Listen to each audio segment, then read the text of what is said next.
Hello and welcome back to a new Google Space Program video and the next episode of the Minmus Colonization collaboration series with benthebest5. So as you can see here in our nice preview, in the last episode Ben has sent a science probe to this very flat mountain plateau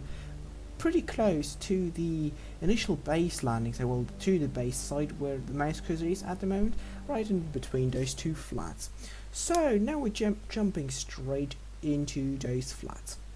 Let's have a quick look over what today's mission is about, whilst you can see in the background all sorts of cubicles taking up some surface signs, deployable surface signs, and packing it up into one of the little buggies. And with that actually already said, I've already spoiled pretty much the entire, well, I don't really want to say the entire video since there's still more than 8 minutes to go, but in the gist of it is actually pretty much what you can imagine. Anyways, so today the real science operations are commencing, and that means that our brave Kubels are going to set out on a explorative journey in one of the two little buggies here towards that science probe that, like I said already in the intro, Ben has landed to establish there a surface science outpost with the Breaking Ground DLC deployable surface science packs, as well as collect the data from the probe itself and yes, well, yeah, like collect the data and set up the scientific outpost there. By the way, you just saw there me accidentally breaking one of those extended booms, magnetometer booms that were placed as beautiful towers, and that was because I don't know whether you've seen that, since it was actually 4 times regular speed. Speaking of speed, now we changed over to 8 times regular speed, so from now on, except the last part, everything will be 8 times regular speed. And yeah, just so that you know in what time perspective you can see all the footage. Anyways, so somehow after bouncing, hitting the kind of landing on their pad and picking up the surface signs inside one of those containers, try to get out, kind of to use the jetpack to fly to the buggy to load it in and board the craft, but somehow the Kubel got stuck and didn't really respond with the RCS, but just kept moving towards that thing, towards the edge of the platform, and that's when he kind of bucketed into it, and then of course collision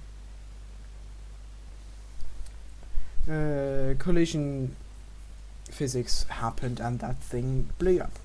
But anyways, now we are starting, I'm not quite sure whether you saw like jump cut there, like 20 seconds ago. I not accidentally but on purpose did mention it when it happened, just to make sure, or to let you guess kind of whether you see it or not. And that's because I stopped occasionally to make a quick save, since the first 3 times I tried driving all the entire way was, let's call it, had some unintentional explosions, and those were, well, primarily because of either time warp or the rover flipping over because too high acceleration, or at this specific stage where we are right now, tumbling towards the side because of this very high elevation to the side, and this rover or these buggies don't have any sort of SAS, and that makes it a lot harder, kind of, let's say it the other way around, it's a lot easier for them to flip over because of the very low gravity here on Minmus. And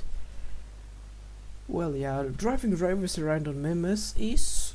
let's say, it's a special sort of challenge. It is not difficult per se, however it is still you really have to focus on not hitting too hard one of the A or the D key and make you flip over, or just as you'll see in just a second, being a bit too, you're conscious of the not conscious of the speed, and then you're just lifting off and flying really, really high, and once you fall back down, well,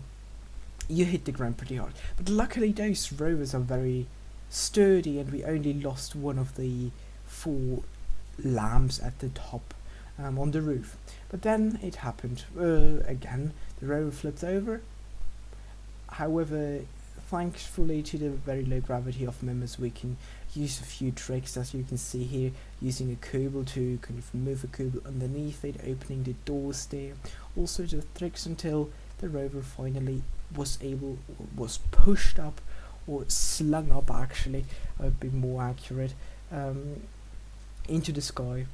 and then come back down. And that's how we managed to flip the rover back on its wheels, especially now that this is no longer a problem, since we are on the plateau, and there it is. There we have very flat terrain, and we can more or less use the rover to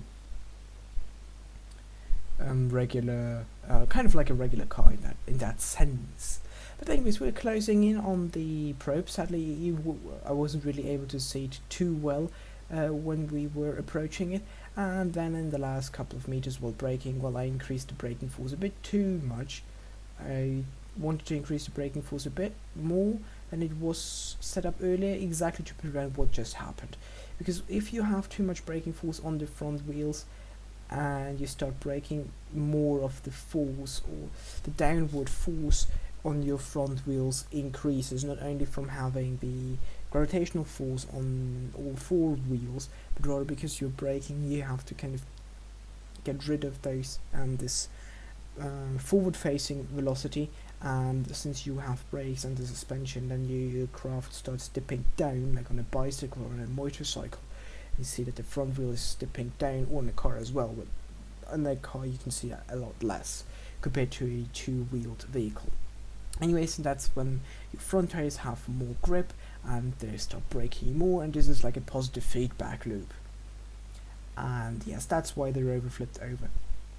I really like saying that, the rover flipped over, that's kind of funny. But that was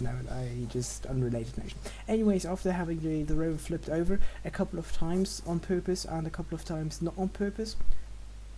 even though the not on purpose times kind of made me flip it again on purpose. But anyways, enough with the joking around. We were now taking out the science experiments from the trunk in the back, putting them into the cables, or some of them at least, and then flipping up the rover again, and almost hitting and destroying the probe. But we used this as a very, or at least Bob used that as a very stylish way to get to the Science Junior on the science probe, to get the juicy data from there. Sadly, however, we are of course playing in a, well, it's not really an of course, but we are playing in a sandbox mode, because starting a collaboration from career or from science mode from scratch is, well, let's be quite honest, the first 5-7 episodes would be very boring and you wouldn't be watching them. But right now, with kind of the enhanced possibilities of the science sandbox mode, we could establish this a very good Minmus colony and base, and at this stage right now, establish this surface science outpost. And of course, we're planting a nice flag to commemorate this kind of successful mission, or at least this successful part of the entire colonization. And on this note, I hope you have enjoyed this a bit special and a bit shorter, and yeah, a bit different type of video, Kerbal Space Program video. And for more Kerbal Space Program content, especially the collaboration, be sure to check both channels out and subscribe. So on this note, thank you very much for watching, and until next time, Spaceship signing out.